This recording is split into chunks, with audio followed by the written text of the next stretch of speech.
Eh bien, salut à tous et à toutes. Aujourd'hui, on se retrouve pour la review de la dernière grosse affaire, comprenant le flashback de la mort de Koji Haneda et d'Amanda Hughes. Sans plus tarder, n'hésitez pas à mettre un pouce bleu et sur ce, générique.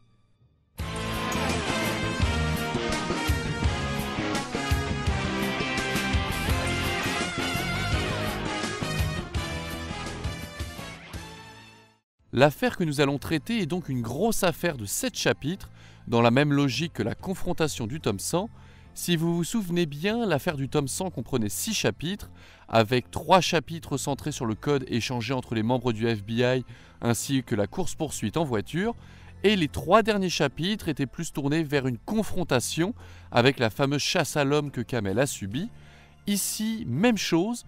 Nous débutons avec une affaire de meurtre assez classique au cours d'un tournoi d'échecs à Westopia, et lorsque le meurtre a été résolu par Conan, nous terminons par 4 gros chapitres de confrontation, mêlant parfaitement flashback et tension dans le présent.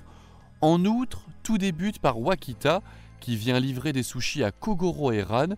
Ils discutent tous ensemble jusqu'à ce que Wakita fasse remarquer l'absence de Conan, et Kogoro va lui expliquer qu'il est parti à un tournoi d'échecs avec les Detective Boys, sa maîtresse ainsi que l'assistante de la maîtresse Rumi Wakasa.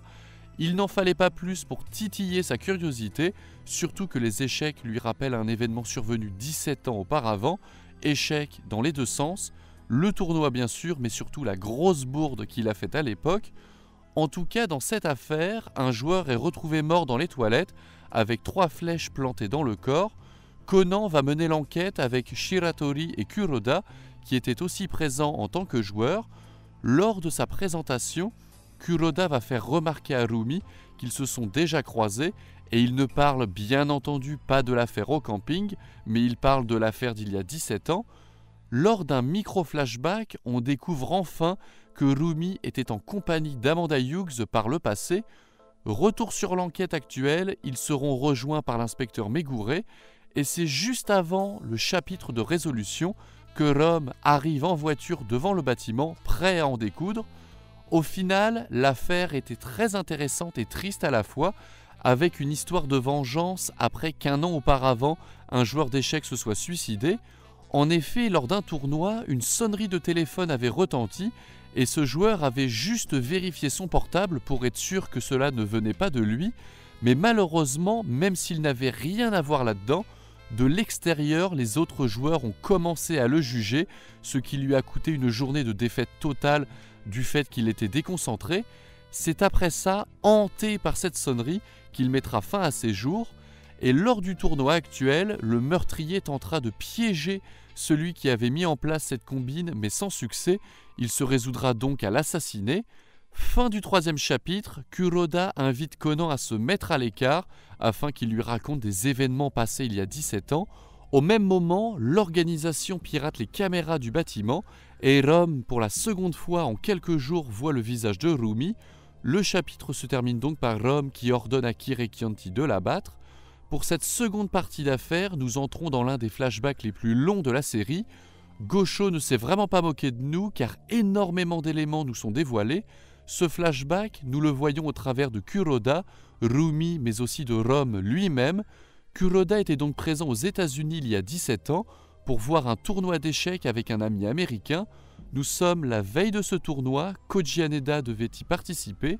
Après une soirée au bar, Kuroda rentre à l'hôtel avec son ami et c'est à cet instant qu'il croise Amanda Hughes avec Rumi. Amanda Hughes est présentée comme une personne très influente, pouvant potentiellement prétendre à la présidence des États-Unis. Lors de cette soirée, Amanda va jouer aux échecs contre Koji, et c'est là que nous allons enfin avoir la confirmation. Rumi alias Asaka est bel et bien sa garde du corps. Son père était lui aussi un garde du corps d'Amanda, mort en prenant une balle à sa place. Ayant été témoin de cela, elle sera placée dans un programme de protection et Amanda la prendra sous son aile après que sa mère décéda peu de temps après d'une maladie. Koji ne restera pas de marbre face à elle et dira carrément qu'elle est son genre. La romance entre les deux sera de très courte durée si on peut appeler ça comme ça. Retour au présent, Rumi va sortir de l'immeuble avec le parapluie de la maîtresse Kobayashi afin d'être la plus discrète possible et ne pas se faire repérer par l'organisation. Rome est dans sa voiture, il se remémore le passé. Vous le savez très bien, j'adore quand l'organisation entre en jeu, et là vraiment Gosho nous montre qu'elle a une force de frappe énorme.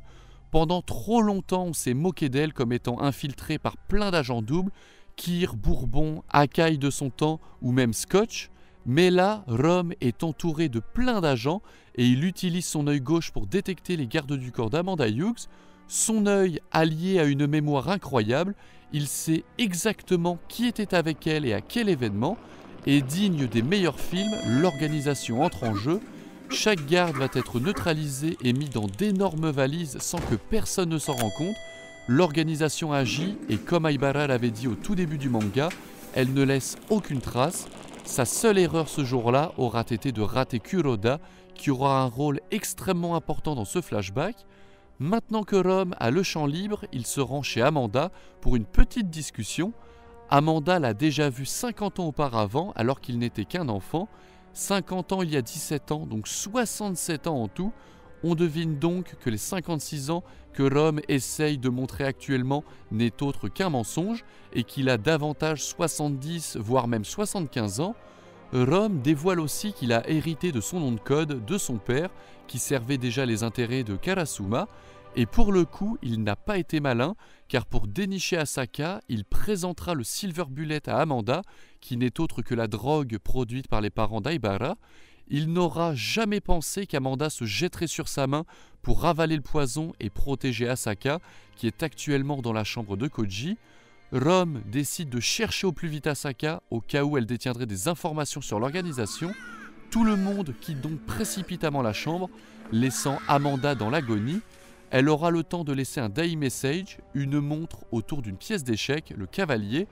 Sur le cadran, on remarque une trace de rouge à lèvres. Niveau Amanda, c'est terminé, il ne reste plus que Koji Haneda. Rome et sa troupe frappent donc à sa porte et Koji aura le culot de leur fermer la porte au nez.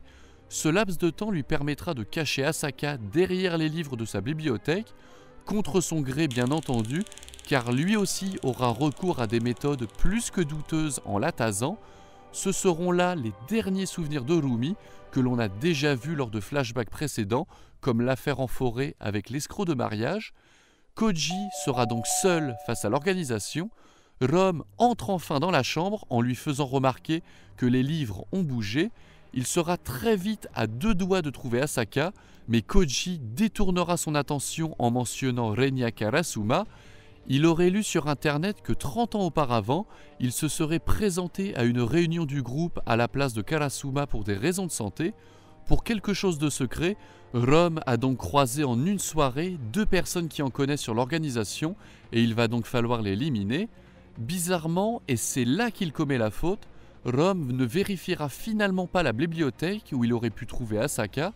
À la place, ils passeront à tabac Koji avant de lui donner la drogue mortelle et quitter les lieux au plus vite, puisque la police est déjà présente pour Amanda. Tout le monde quitte les lieux, l'un des hommes en noir essuie les empreintes, mais il sera surpris par Kuroda qui le mettra KO. En entrant, c'est là que Kuroda verra Koji mort dans un bazar pas possible. En effet, comme pour Amanda, il aura utilisé ses dernières forces pour laisser un die message à l'aide du miroir à main donné par sa mère, le fameux Poutine Mascara. D'autres choses y seront mêlées pour camoufler le miroir. En bref, Asaka se réveillera et prendra Kuroda pour le tueur. Comme lors de la confrontation avec Amuro, Asaka est très forte en arts martiaux et elle ne fera qu'une bouchée de Kuroda jusqu'au moment où elle verra la photo d'Amanda décédée. Cette seconde d'inattention où ses émotions l'emporteront permettra à Kuroda de l'assommer afin de quitter l'hôtel avec elle dans une valise.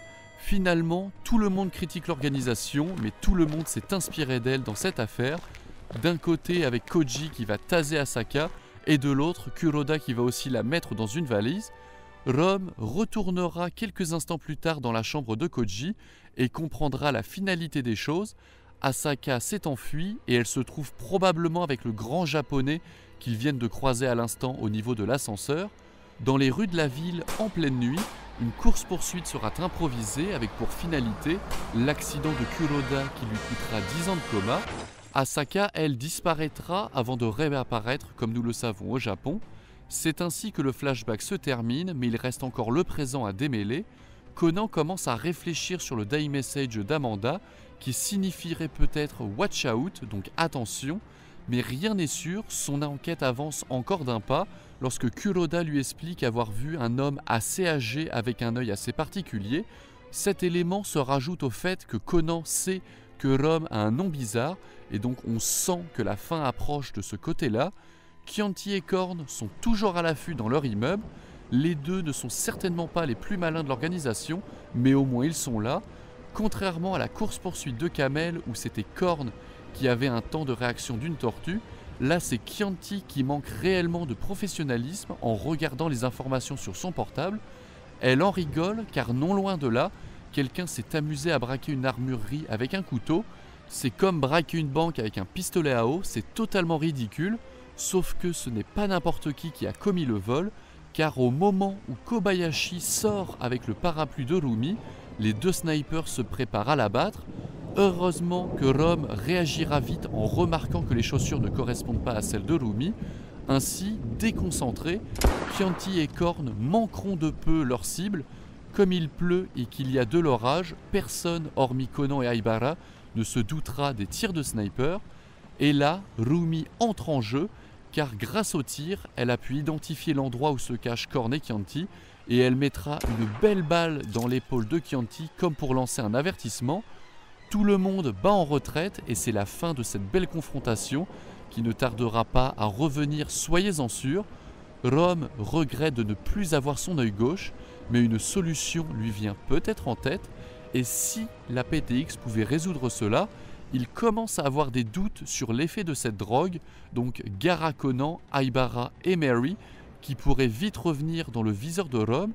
Conan appelle Akai pour en savoir plus, car finalement, de ce que beaucoup pensaient, dans ce flashback, nous n'avons toujours aucune trace de Tsutomu, ainsi qu'aucune explication de la blessure de Rome.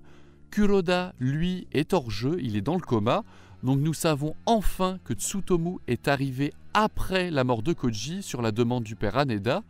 Nous pouvons émettre une théorie assez simple sur le fait que Tsutomu, venu de Grande-Bretagne, tombera sur Rome aux États-Unis et que c'est à ce moment-là qu'il blessera Rome, surtout que Rumi a déjà croisé Tsutomu, donc peut-être qu'elle a été le centre de toute cette affaire, avec d'un côté Rome qui était à sa poursuite, et de l'autre Tsutomu qui avait commencé par elle pour son enquête.